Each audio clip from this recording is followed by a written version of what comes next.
간밤에 나온 글로벌 이슈들 함께 짚어드리도록 하겠습니다.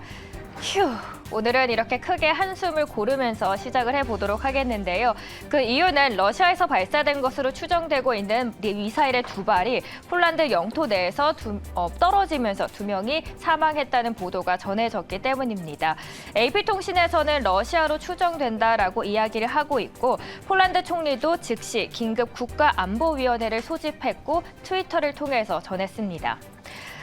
러시아도 이걸 듣고 시겁했을까요? 안 그래도 전쟁 때문에 힘들었을 텐데 바로 부인을 합니다. 이 때문에 증시의 변동성은 있었지만 다시 안도감을 찾아가는 분위기로 이어지고 있습니다.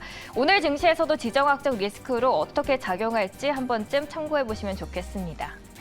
오늘의 본격적인 이슈로 넘어가도록 할 텐데요. 오늘은 10월의 생산자 물가지수, 즉 PPI가 4개월 연속해서 상승세를 둔화했다는 소식입니다. 월스트리트 저널이 집계한 전문가 전망치의 하회한 수준인데요. 드디어 미국 인플레이션 정점론이 큰 힘을 받고 있는 분위기입니다. 일단 PPI에 대해서 먼저 설명을 드리자면 인플레이션의 선행 지표로 여겨집니다.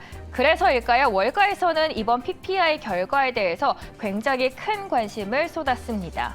모건 스탠리에서는 이번 PPI는 인플레이션 하강 추세가 마침내 현실이 됐다고 느끼는 이들에게는 또 다른 호재가 될 것이 틀림없다라고 이야기를 했습니다.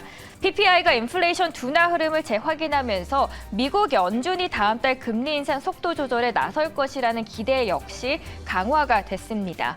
CNN에서는 이렇게 이야기를 했는데요. 앞으로 이 같은 흐름이 지속된다라고 가정을 했을 때 연준이 금리 인상 폭을 좁힐 것이라는 전망을 강화시켜줬다라고 전합니다. 앞서 파월은 FOMC 뒤 기자회견에서 인플레이션의 정점 여부와 관계없이 이제 금리 인상 속도 조절이 필요한 시기가 됐다라고 밝혔죠. 그리고 어제 같은 경우에도 연준의 2인자 브레이너드 부의장도 금리 인상 속도 조절에 언급을 했습니다. ABC에서는 이렇게 언급을 합니다. 파월과 브레이너드의 발언은 비록 방점이 금리 인상 지속에 찍혀 있기는 했지만 이르면 12월부터는 금리 인상 속도가 늦춰질 수 있음을 예고한다라고 이야기합니다.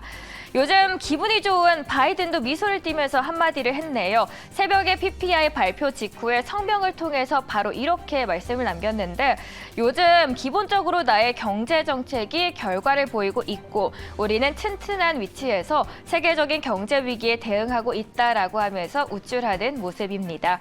그리고 이를 뒷받침해 주듯이 BOFA에서는 이번 인플레이션 하락에 대한 기대가 역대 가장 높아졌다라고 이야기합니다. 설문조사 결과를 봤더니 투자자들의 85%가 앞으로 12개월 동안은 글로벌 인플레이션이 낮아질 것으로 예상한다라고 했습니다.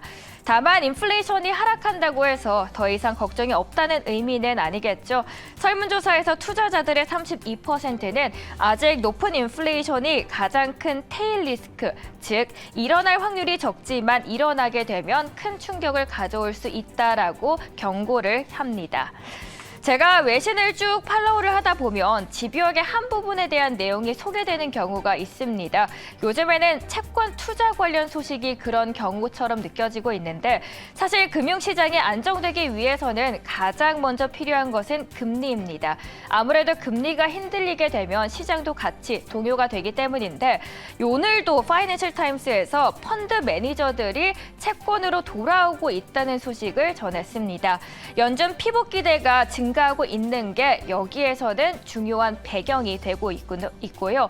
핌코 그리고 블랙록 같은 경우에는 올해 금리 인상으로 채권 포트폴리오가 큰 타격을 받긴 했지만 반대로 지금부터는 이미 높아진 금리 때문에 수익을 남길 여유만 남았다라고 합니다. 정리를 전체적으로 하자면 올해는 망했지만 내년에는 대박을 기원한다라고 합니다. 시장이 정말 좋아지고 있는 걸까요? 2008년 금융위기를 예측했던 빅쇼트의 주인공이죠. 마이클 버리가 최근에 다시 주식을 사기 시작했다는 소식입니다. 자, 그러면 앞으로 시장이 좋아지게 되면 월가의 유명한 투자자들은 어떤 종목에 관심을 갖고 있을까요? 일단 모두가 알고 있는 워렌 버핏부터 보도록 하겠습니다. 정유주만 사고 있는 줄 알았는데 버핏 이번에는 반도체까지 관심을 갖기 시작합니다.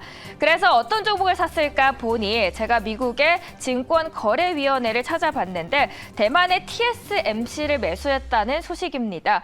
그러면서 TSMC 단순의 버크셔가 10번째로 많은 금액을 투자한 종목에 올랐는데 역시 버핏의 힘은 대단합니다. 이 소식에 TSMC 주가는 덩달아 상승을 했습니다.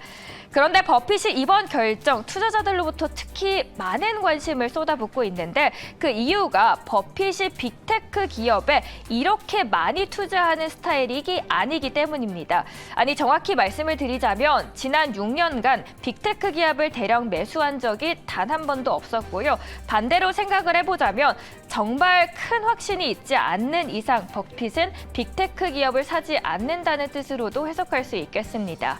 버핏의 투자법은 굉장히 간단합니다. 시장의 공포에 질렸을 때 탐욕적으로 나서고 시장의 탐욕이 만연할 때는 공포에 질려서 떠나는 전략이죠. 단순한 만큼 사실 실행하기 어려운 전략이기도 합니다.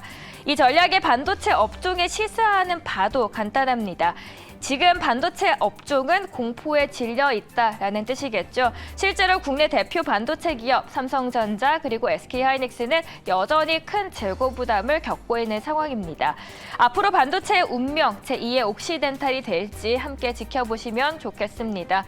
오늘 PPI를 시작으로 월가에서 투자의 움직임에 대해서 정리를 해드렸습니다. 2달도 안 남고 있는 2023년 정말 이제는 시장이 조금은 좋아졌으면 좋겠네요. 이어서는 장 마감 상황도 함께 해주시죠.